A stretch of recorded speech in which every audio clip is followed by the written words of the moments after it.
Momix, c'est une aventure artistique avec plein de compagnies dans différents registres que sont les spectacles pour le jeune public, mais pas que. Spectacles aussi pour les adultes, spectacles, on va dire, pour toutes les générations.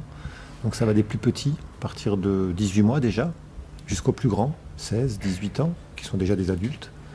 Et donc l'idée, c'est que la programmation présente des compagnies qui sont la plupart du temps originales, drôles, intelligentes, sensibles, et que le spectacle vivant soit vécu comme à la fois un temps de fête, mais aussi un temps de plaisir.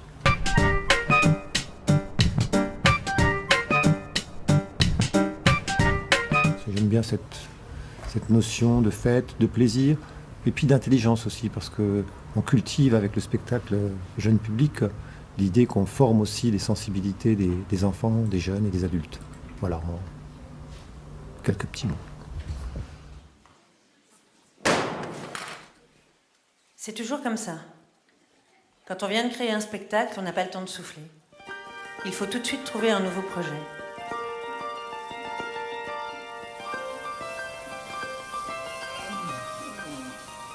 On tombe sur un scénario d'un certain Sid Ahmed Benenreli. Le scénario s'intitule « Dans la peau de Don Quichotte ». Je suis Don Quichotte de la Manche, celui qu'on appelle le chevalier à la triste figure, l'esclave éternel de l'incomparable Dulcinée du Toboso, pour qui je ferai les plus fameux exploits qu'on ait vus, qu'on voit et qu'on verra dans le monde.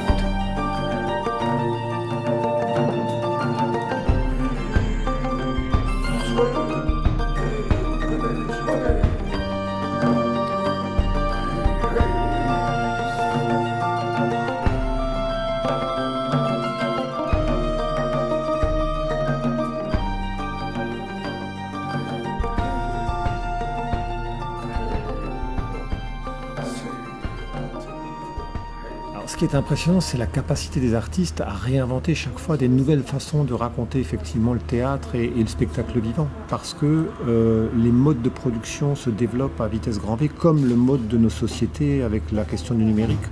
Or là, les artistes réussissent à utiliser ces nouveaux outils, à faire des palettes, on va dire, scénographiques, des propos aussi avec des auteurs, des jeunes auteurs qui aujourd'hui ont entre 20 et 30 ans et qui écrivent du théâtre avec des approches beaucoup plus incisives, comme l'est parfois aussi le rapport à l'écriture quand on voit les jeunes sur les iPhones ou les smartphones à rédiger différemment. On est des fois un petit peu perdu par rapport à des langages qui nous échappent.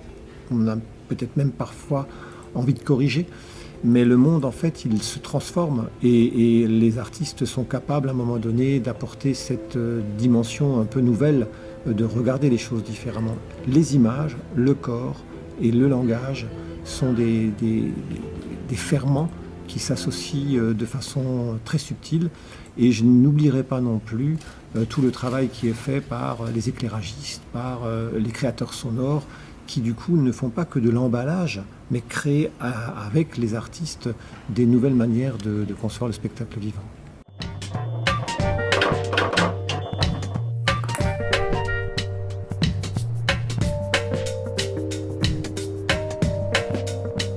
D'abord, il a fallu faire un festival qui s'ancre sur le territoire de Kingersheim pour les habitants, pour les écoles, pour les familles. Faire en sorte que d'abord à Kingersheim, cet événement puisse concerner un maximum d'enfants et d'habitants.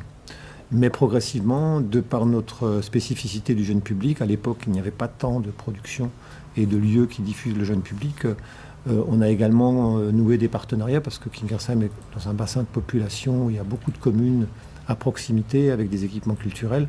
Donc l'idée c'était de dire est-ce qu'on ne peut pas mutualiser un peu les projets, faire en sorte que les compagnies puissent aller à la fois à Kingersheim et ailleurs, et puis progressivement faire aussi que certaines compagnies viennent ailleurs, mais pas à Kingersheim, et créer comme ça un projet qui a une base territoriale un peu plus large que la commune. Petit à petit, à Momix, les compagnies nous sollicitent en disant « j'ai un super projet à vous proposer, est-ce que je ne pourrais pas le présenter à Momix ?» Donc il y a à la fois ce questionnement « est-ce que je programme un spectacle que je n'ai jamais vu ? Est-ce que je fais confiance ?» Alors ça passe beaucoup par l'expérience qu'on a avec certaines compagnies qui viennent avec des projets nouveaux, mais dont on connaît un petit peu on va dire, l'identité de leur parcours.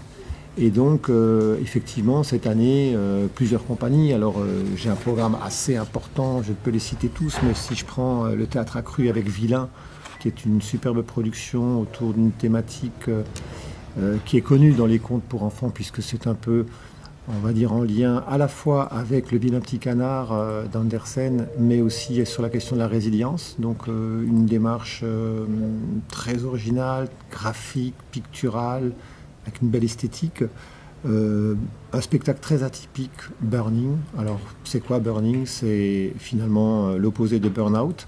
Donc, ça va nous parler du travail, de l'acharnement au travail, de cette espèce de pression. Et on le sent aujourd'hui, que les uns et les autres, on est tous un peu soumis à des pressions professionnelles relativement fortes. Et là, pour le coup, au lieu de faire un spectacle de théâtre, c'est un spectacle de cirque qui va traiter de cette question-là. Donc, encore une fois, une dimension, j'ai envie de dire, très spécifique à Momix.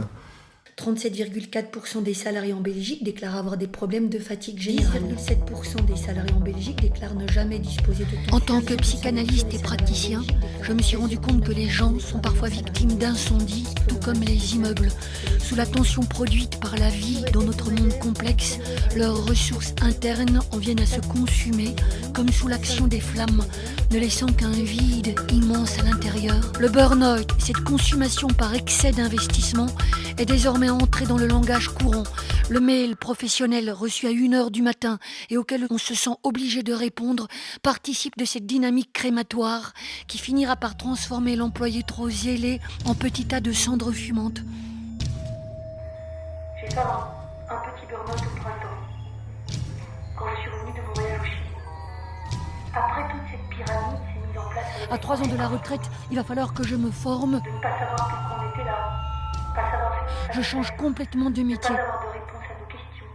Ensuite, vous laissez bien se détendre votre mâchoire, vos joues, ensuite, votre front, vos paupières. ensuite, Tout votre corps est agréablement lourd et pesant. Vous êtes calme et détendu. ça va, on s'adapte. Kevin, portrait d'un apprenti converti avec Extime Company, Jean-Pierre Barrault. Là aussi, la volonté de travailler sur des thématiques parfois qui nous gênent un peu, sur la question de l'embrigadement, sur la question du djihadisme. C'est quand même des sujets qui ne sont pas toujours très faciles à vendre, entre guillemets. Et j'invite vraiment les publics à venir découvrir ces projets parce que ce sont des écritures non pas fantaisistes, mais légères et en même temps puissantes.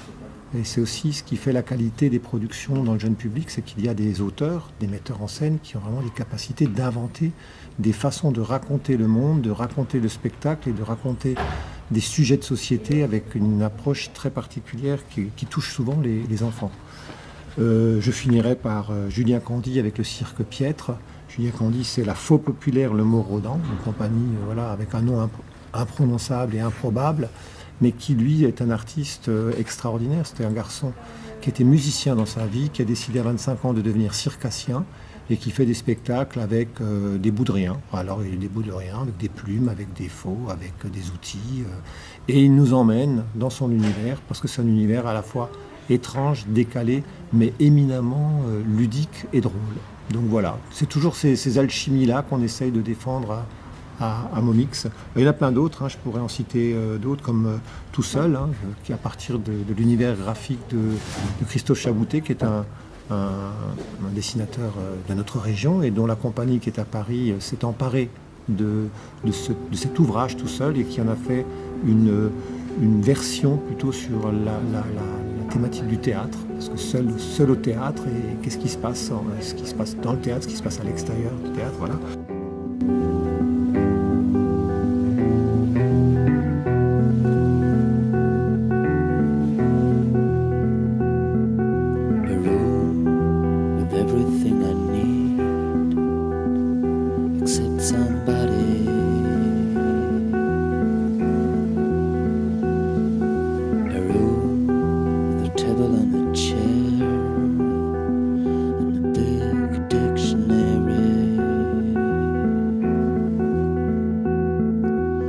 blue, 20 square meters, that's my reality.